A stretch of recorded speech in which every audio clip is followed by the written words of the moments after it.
Everybody, welcome to लुमिनेयर classes में आप सभी का यहाँ स्वागत करती हूँ। और आज हम आपके लिए कर रहे हैं जनरल टेस्ट के कुछ क्वेश्चंस।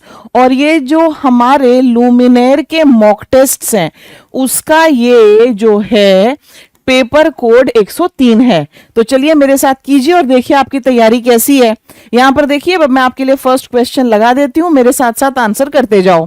यहां पर क्वेश्चन है, what helps make the acidic food alkaline that is coming from the stomach. Okay, acidic food को अल्कलाइन कन्वर्ट करने में, उसको अल्कलाइन बनाने में किसका योगदान है? ऑप्शंस में है pepsin, gastric juice, hydrochloric acid और बाइल जूस। ओके, हमारा एक चैप्टर है केमिस्ट्री में एनसीईआरटी बुक में, उसमें हमारे स्टमक में जितने प्रकार के जो वहां पर जो वो है ना सिक्रीशंस, उनके बारे में है वो और उनका क्या रोल है। ओके, डाइजेस्टिव सिस्टम के बारे में भी जो चैप्टर है बायो में, उसमें ये बड़े डिटेल में समझाया हुआ है। क्योंकि आप में से काफी लोग कितनी बार ये पूछते थे, मैम ये क्वेश्चन आया कहां से है? अरे भाई, आप अपनी एनसीईआरटी बुक्स को बहुत अच्छे से पढ़ लो, 70 to 80% क्वेश्चंस तो वहीं पर हैं। तो यहां पर आंसर हमारा क्या होगा? इस क्वेश्चन के लिए मेरा आंसर जो है वो है d, bile juice. Okay, answer यहां पर क्या है? Bile juice. Bile juice is going to be the correct answer. और आपको मैं बता दूं कि ये जो बाइल जूस है इसको रिलीज करता है आपका लिवर, और ये स्टोर कहां होता है? ये स्टोर होता है गॉल ब्लैडर में। ठीक है, ये दो चीजें भी आप इसके बारे में याद रखेंगे। उसके बाद और ऑप्शंस देखो, पेप्सिन, गैस्ट्रिक जूस और हाइड्रोक्लोरिक एसिड। हाइड्रोक्लोरिक एसिड जो है, ओके, ये एक स्ट्रॉन्ग एसिड है और इसको जो गैस्ट्रिक ग्लैंड्स हैं वो आपके सिक्रीट करेंगे स्टमक से। तो फर्स्ट क्वेश्चन हो गया, उम्मीद करती हूं आपका आंसर करेक्ट है। नेक्स्ट क्वेश्चन देखो, ये हमारा इकोनॉमिक्स का क्वेश्चन है। इसमें क्या पूछा गया है आपसे, ध्यान से देखिए। Okay, the distribution of the population according to different types of occupations is known as. Okay, हम पॉपुलेशन स्ट्रक्चर पढ़ते हैं, उसमें पढ़ते हैं सबसे मोटा मोटा तो कितने मेल हैं, कितनी फीमेल है। फिर हम एज के अनुसार करते हैं कि बताओ उसमें जो एडोलेसेंट पॉपुलेशन है वो कितनी है, एजेड पॉपुलेशन जो है कितनी है। राइट, एक हम इस तरह से भी अपनी पॉपुलेशन के बारे में जानना चाहते हैं कि उनके व्यवसाय के आधार पर, उनकी ऑक्यूपेशन के आधार पर, राइट, ऑक्यूपेशन के आधार पर हम उनकी स्किल्स पढ़ते हैं, उनका जो इकोनॉमिक स्टेटस है वो पढ़ते हैं। तो इसको क्या कहा जाता है? ये कहलाता है occupational structure. Okay, distribution of population according to different types of occupation is known as occupational structure. A जो है ये हमारा करेक्ट आंसर है। Clear to you? Age composition में तो हम एज के अनुसार करेंगे। एडोलेसेंट हमारे यहाँ किशोर कितने हैं। और माइग्रेशन तो क्या होता है आपको पता है, माइग्रेशन में एक जगह को छोड़कर दूसरी जगह जाकर जो है सेटल होते हैं।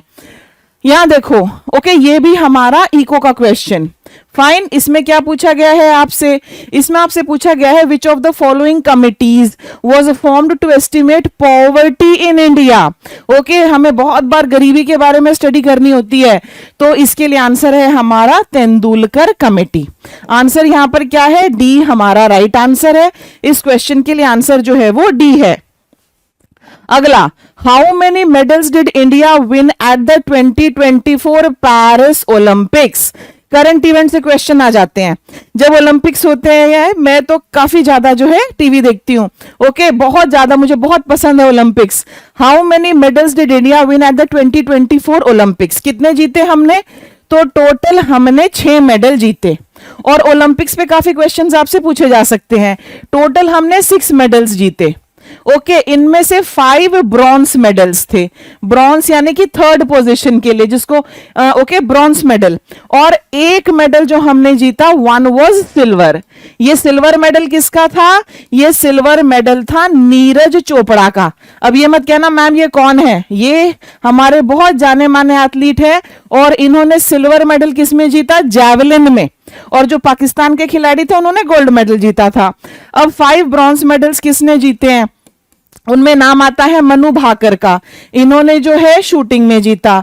उसके बाद मनु भाकर के बाद एक और व्यक्ति थे जिनका नाम था सरबजीत। ठीक है, मनु और सरबजीत जो हैं, सरबजीत सिंह, ओके, मनु और सरबजीत सिंह ने जो है फिर एक मिक्स्ड इवेंट हुआ था शूटिंग में ही, वाई फाइन, उसमें इन दोनों ने जीता। और एक और व्यक्ति थे, उन्होंने भी शूटिंग में ही जीता, और उनका नाम क्या है जो थर्ड थे, Swapnil Kusale. Okay, 50 metre rifle में स्वप्निल कुसाले। ठीक है, KUSHALE। ओके, इन्होंने 50 मीटर एयर राइफल में जीता। 3 तो ये हो गए, 1 2 3 4। ओके, उसके बाद नाम आ जाता है अमन शेरावत का। अमन शेरावत ने कुश्ती में जीता। फाइन, इन्होंने किस में जीता? इन्होंने जीता है रेसलिंग में। फाइन, अमन शेरावत ने किस में जीता है? रेसलिंग में। फाइन, अमन शेरावत रेसलिंग, स्वप्निल कुशाले ने जीता है मेंस 50 मीटर राइफल में, मनु भाकर और सरबजीत ने 10 मीटर एयर पिस्टल में, और मनु भाकर, ये हमारे वो सारे खिलाड़ी हैं जिन्होंने मेडल्स जीते। ओके, इन्होंने भी ब्रॉन्ज मेडल, इन्होंने भी ब्रॉन्ज, इन्होंने भी ब्रॉन्ज, इन्होंने भी bronze. Clear? Okay, so how many medals did India win at 2024 Paris Olympics? Total कितने मेडल जीते हैं हमने? 6 जीते हैं। अब हॉकी में भी इंडिया का ब्रॉन्ज मेडल आया है, हॉकी में भी इंडिया का ब्रॉन्ज आया है। फाइन, ये आप याद रखना। तो क्या देखो, 1 2 3 4, यस, हो गए हमारे complete. Okay, 5 bronze medals in events में हमारे आए हैं। You will remember all this. और ओवरऑल इंडिया मेडल्स टैली में कहां रहा? India was on the 71st position. Okay, India कहां था? 71st पोजीशन पर। ये सारी चीजें जो हैं आपको याद रखनी है। Clear to you? आगे चलो। अब यहां पर देखो क्या पूछा गया है आपसे, which Indian wrestler was disqualified from the Paris Olympics for failing to meet the weight requirements in the 50 kg category? Options है साक्षी मलिक, बबीता कुमारी, अंशु मलिक और विनेश फोगाट। ये हमारे 4 ऑप्शंस हैं, और ये बहुत ज्यादा चर्चाओं में रहा था। विनेश फोगाट हमारी एक रेसलर हैं, 50 kg कैटेगरी में इनको कुश्ती लड़नी थी, ये फाइनल आधा था जिस वजह से इनको डिस्क्वालीफाई कर दिया गया था। फाइन, तो यहां पर आंसर हमारा क्या हुआ? सी, करेक्ट। ओके, निशान लगा लो। उसके बाद यहां पर साक्षी मलिक का भी नाम दिया गया है। मैं आपको बताना चाहूंगी कि ये फर्स्ट फीमेल इंडियन रेसलर हैं, फर्स्ट फीमेल इंडियन रेसलर हैं, WRESTLER। ओके, रेसलर हैं जिन्होंने ओलंपिक्स में भारत के लिए रेसलिंग में पदक जीता था। इनको ब्रॉन्ज मेडल मिला था। कौन से ओलंपिक्स में? 2016 वाले में। और 2016 वाले कहां हुए थे? ये रियो में हुए थे। Remember all this. ओके, ये हमारा क्वेश्चन नंबर 25 है। फाइन, अब क्योंकि यहां पर ओलंपिक्स की बात हो रही है, आपने एक और व्यक्ति का नाम सुना होगा, लक्ष्य सेन, राइट? ये पहले इंडियन बने जो कि बैडमिंटन के सेमीफाइनल तक पहुंचे, first Indian to reach semifinal in men's badminton. याद रखना, मेंस बैडमिंटन में सेमीफाइनल तक पहुंचने वाले ये पहले इंडियन बने। Clear to you? अब आगे देखो, अ जज of the Supreme Court can be removed on grounds of. जो सुप्रीम कोर्ट का जज होता है उसको आप किस ग्राउंड पर रिमूव कर सकते हैं? आपकी पॉलिटिकल साइंस की बुक में आप ये सब पढ़ते हैं ना, लेजिस्लेचर, एग्जीक्यूटिव और जुडिशरी तीनों इंडिपेंडेंट हैं। अब जुडिशरी को स्ट्रांग बनाने के लिए, उसको इंडिपेंडेंट बनाने के लिए कुछ पावर्स दी गई हैं। तो किस आधार पर जज ऑफ द सुप्रीम कोर्ट को हटाया जा सकता है? प्रूवन मिसबिहेवियर या फिर इनकैपेसिटी। आंसर यहां पर आपका ए है। ओके, और ये जो पूरा प्रोसेस है ये आर्टिकल 124 ऑफ द कॉन्स्टिट्यूशन में है। Clear to you? आगे चलो, अगला क्वेश्चन देखिए, the substances which reduce friction are called. Friction chapter physics का टॉपिक है ये, राइट? फ्रिक्शन क्या होता है? फ्रिक्शन से वेयर एंड टेयर होता है, फ्रिक्शन को रिड्यूस करना है। तो जो रिड्यूस करने वाले सब्सटेंसेस हैं उन्हें हम क्या कहते हैं? लूब्रिकेंट्स। ओके, लूब्रिकेंट्स। आंसर यहां डी है। 2 लूब्रिकेंट्स के एग्जांपल्स आप मुझे लिखकर बताइए कमेंट सेक्शन में। Lubricants is my answer. Next question पर चलो। Who among the following was the slave general of Alauddin Khilji who led his army in the battle against Ramchandra of Devagiri? बहुत important question है ये, history का question है. Fine, this is a history question. Okay, और जहां भी बात होती है स्लेव्स जनरल की, बहुत इंपॉर्टेंट व्यक्ति, ओके, मलिक गफूर, इनका नाम आ जाता है. इनको हम और किस नाम से जानते हैं? इनको हम 1000 दिनारी के नाम से भी जानते हैं, क्योंकि इनको 1000 दिनार देकर खरीदा गया था. एंड व्हाट इज अ दिनार? अ दिनार इज अ गोल्ड कॉइन. ठीक है, तो who among the following was the slave general of Alauddin Khilji? Khilji dynasty के रूलर थे ये अलाउद्दीन खिलजी, और उनका ये स्लेव था Malik Gafur. Okay, answer question number 34 के लिए B is my right answer. Clear to everybody? चलो आगे चलिए, नेक्स्ट क्वेश्चन पर चलते हैं हम. यहां देखो, which foods are a good source of vitamin B12? Vitamin B12 आपको किस में मिलेगा? विटामिन B12 जो है आपको मिलेगा मीट्स में. Question number 36, what's my answer? 36 के लिए आंसर हमारा जो है ए है. ठीक है, फिश में, एग्स में, डेयरी प्रोडक्ट्स में, उन सब में आपको ये मिलेगा. Fish, eggs, dairy products etcetera में, एग्स में, डेयरी प्रोडक्ट्स में, इन सारी चीजों में आपको ये मिलेगा. फ्रूट्स और वेजिटेबल्स में भी आपको बहुत सारे विटामिन मिलते हैं. ओके, क्यों आपसे कहा जाता है गाजर खाओ, गाजर खाओ, आपकी आईसाइट अच्छी हो जाएगी. ओके, दाल में क्या मिलता है? दाल में आपको प्रोटीन मिलता है. तो मीट्स, फिश, एग्स वगैरह में आपको मिलेगा vitamin B12. Is that clear to you? यहां पर क्वेश्चन है, myopia is also known as, myopia को और आप किस नाम से जानते हैं? आई वाला चैप्टर फिजिक्स में एक चैप्टर है ना जिसमें पूरे आई का डायग्राम वायग्राम सारा बनाया हुआ है. वहां पर आई से रिलेटेड जो बीमारियां हो जाती हैं, सिंपल भाषा में कहूं तो ओ डॉक्टर साहब दूर की चीजें दिखाई नहीं देती, ओ डॉक्टर साहब किताब पढ़ने में दिक्कत होती है. ओके, वो बताइए मुझे. सो मायोपिया क्या है बताओ मुझे. दो है ना ये, ओके, एक दूर का और एक पास का. सो व्हाट इज मायोपिया, ये बताया जाए. मायोपिया है हमारा नियर साइटेडनेस. आपको केवल पास की चीजें नजर आएंगी, डिस्टेंट ऑब्जेक्ट्स जो हैं, दूर की चीजें जो हैं, distant objects appear blurry. Okay, आपको वो धुंधले धुंधले नजर आएंगे. ये क्या है हमारा? ये है नियर साइटेडनेस. और क्वेश्चन आपसे क्या पूछा जा सकता है कि कौन से चश्मे लगेंगे आपको? ठीक है, आपको जो चश्मा लगेगा वो कॉनकेव इन शेप होगा, क्योंकि आपके क्वेश्चंस यही होते हैं ना कि कौन सा चश्मा लगेगा, उसमें कौन सा लेंस वगैरह होगा, इस तरह के क्वेश्चन आपसे पूछे जाते हैं. सो मायोपिया नियर साइटेडनेस है, उसमें आपको डिस्टेंट ऑब्जेक्ट्स ब्लरी अपीयर होंगे और कॉनकेव लेंस जो है उसको करेक्ट करेगा. Which among the following organizations releases the index of economic freedom? ये आपके सामने है. ठीक है, ये क्वेश्चन है. बहुत सारे इंडेक्स वगैरह आते हैं, हैप्पीनेस इंडेक्स आता है जिसमें भूटान ऊपर होता है, वहां के लोग बड़े खुश हैं, इस तरह से. तो ये जो इंडेक्स है, okay, which among the following releases the index of economic freedom? Economic freedom वाला इंडेक्स, इसके लिए आंसर है हमारा हेरिटेज फाउंडेशन. आंसर यहां पर क्या है? Heritage foundation. इसको आप याद रखेंगे. आंसर यहां बी है. B is the correct answer. अगले वाले पर चलो. Which of the following acid makes the pH of vinegar acidic? Okay, इनमें से कौन सा एसिड है जो विनेगर की पीएच को एसिडिक बनाता है? पीएच स्केल होता है ना जो बताता है चीजें एसिडिक है, कितनी एसिडिक है, न्यूट्रल कहां पर है, वो सारी चीजें. तो ऑप्शंस में है हमारा tartaric acid, citric acid, linoleic acid और एसिटिक एसिड. ये हमारे 4 आपको ऑप्शंस में दिए गए हैं. तो यहां पर आंसर क्या है? Acidic acid. Okay, acetic acid. Answer यहां जो है वो डी है. आपसे ये भी पूछा जा सकता है कि जरा इसका फॉर्मूला जो है लिखकर दिखाओ. तो CH3COOH. ये भी पूछा जा सकता है कि बताओ इसको हम कॉमन भाषा में जो है किस नाम से जानते हैं, आपको ये भी पता होना चाहिए. ओके, विनेगर कैसे बनता है? अल्कोहल को फर्मेंट करके बनेगा. तो आंसर यहां एसिटिक एसिड है. बच गए हमारे 3. ये सिट्रिक एसिड, इसके बारे में क्या आपने सुना है? ये कहां पाया जाता है? क्या जो सिट्रिक एसिड है ये लेमन्स एंड ऑरेंजेस में पाया जाएगा? यस, ये मिलेगा आपको लेमन्स एंड ऑरेंजेस में.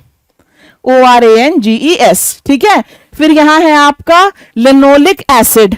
लेनोलिक एसिड आपको कहां मिलेगा? वेजिटेबल ऑयल्स में, वेजिटेबल ऑयल्स में।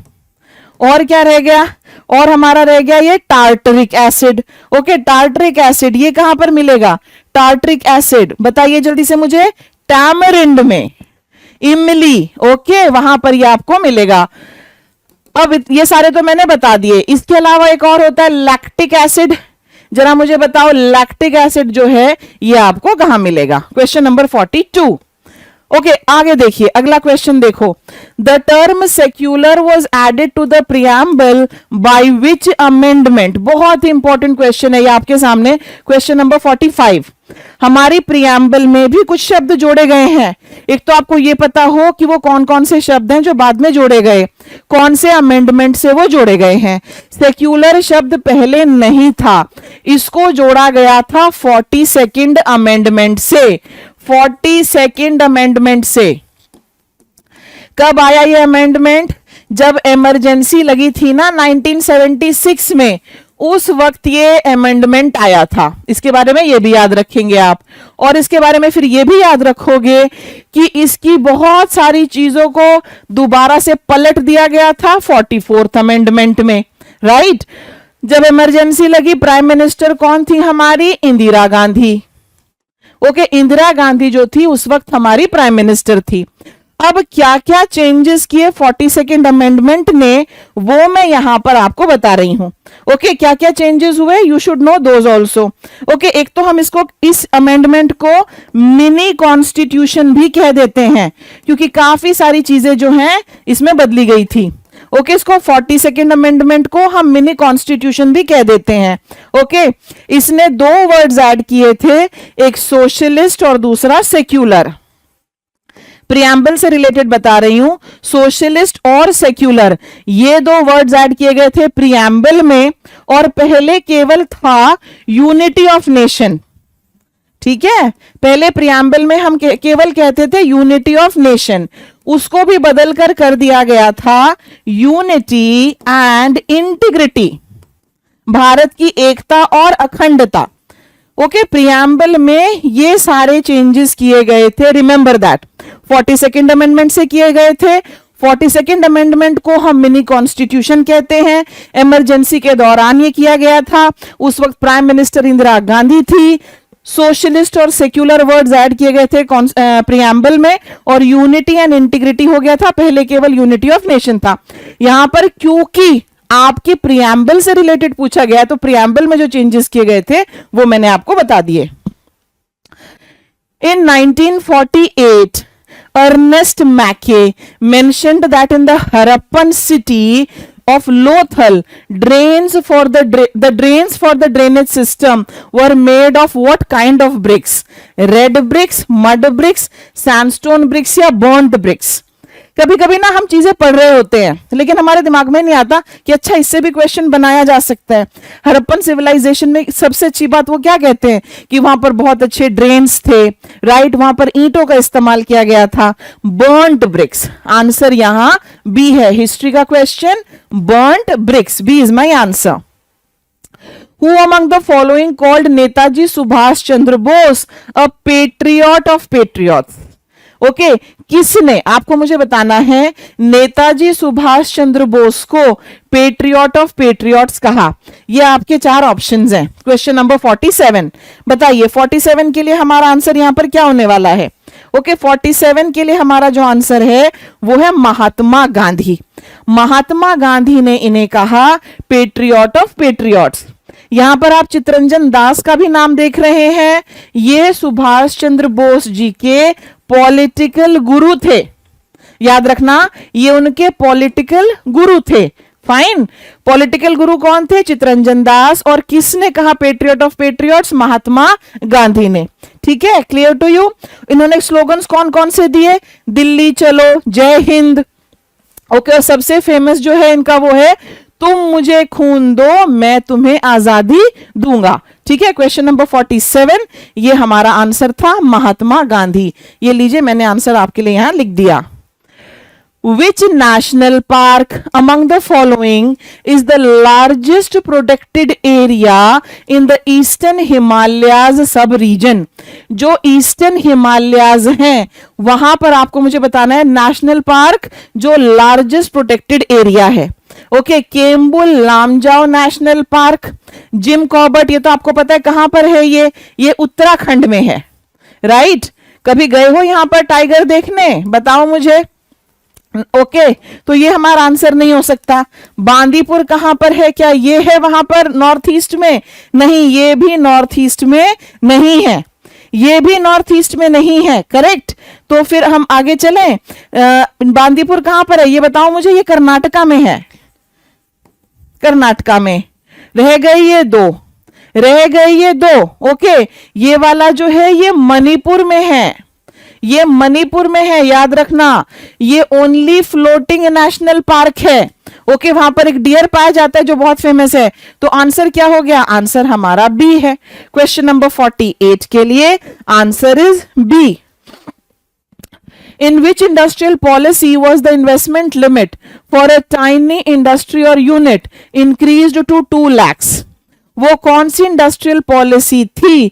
ओके, आपको मुझे बताना है विच इंडस्ट्रियल पॉलिसी जो इन्वेस्टमेंट लिमिट था एक टाइनी इंडस्ट्री या यूनिट के लिए उसको बढ़ाकर 2 लाख किया गया, was increase to 2 lakh. Answer यहां 1980 की इंडस्ट्रियल पॉलिसी थी जिसमें ये किया गया था. ओके, और ये स्मॉल स्केल इंडस्ट्रीज को प्रमोट करना चाहती थी, इसलिए ये किया गया था. Mohiniyattam is a traditional dance from which state? Okay, dances से, festivals से, folk dances से, classical dances से, languages से, artists से, musical instruments से, इन सब से क्वेश्चंस पूछ लिए जाते हैं. और ये तो मैं कहूंगी बहुत ही लॉलीपॉप और इजी क्वेश्चन है. तो मोहिनीअट्टम ये कहाँ का डांस है आपको मुझे ये बताना है. ऑप्शंस देखो, केरला, आंध्र प्रदेश, तमिलनाडु और उड़ीसा. उड़ीसा से उड़ीसी डांस आया है, इतना पता है कि नहीं पता? बताओ मुझे. तमिलनाडु से क्या आया है? सबसे फेमस डांस वहां का क्या है? भरतनाट्यम, राइट. बच गया आंध्र प्रदेश और केरल, ये दो बच गए हमारे. तो मोहिनीअट्टम कहां से है? केरल से. मोहिनीअट्टम कहां का डांस है? Mohiniyattam is a dance from Kerala, right. Andhra Pradesh का एक फेमस डांस बताऊं आपको, कुचिपुड़ी. आपने सुना होगा कुचिपुड़ी डांस, ठीक है. सो ये था हमारा क्वेश्चन नंबर 50. और इसी के साथ ये वीडियो प्रेजेंटेशन यही खत्म होती है. मैं उम्मीद करती हूं कि आपको इन क्वेश्चन से फायदा हो रहा होगा. आई wish you all the best. ये हमने एक मॉक टेस्ट किया जो लुमिनेयर का मॉक टेस्ट है, ठीक है. हमने बिल्कुल रेलेवेंट जिस प्रकार के प्रश्न आपके एग्जाम्स में आते हैं उसी तरह के प्रश्न आपके लिए तैयार किए हैं. So I wish you all the best. Thank you so much for watching. Bye bye.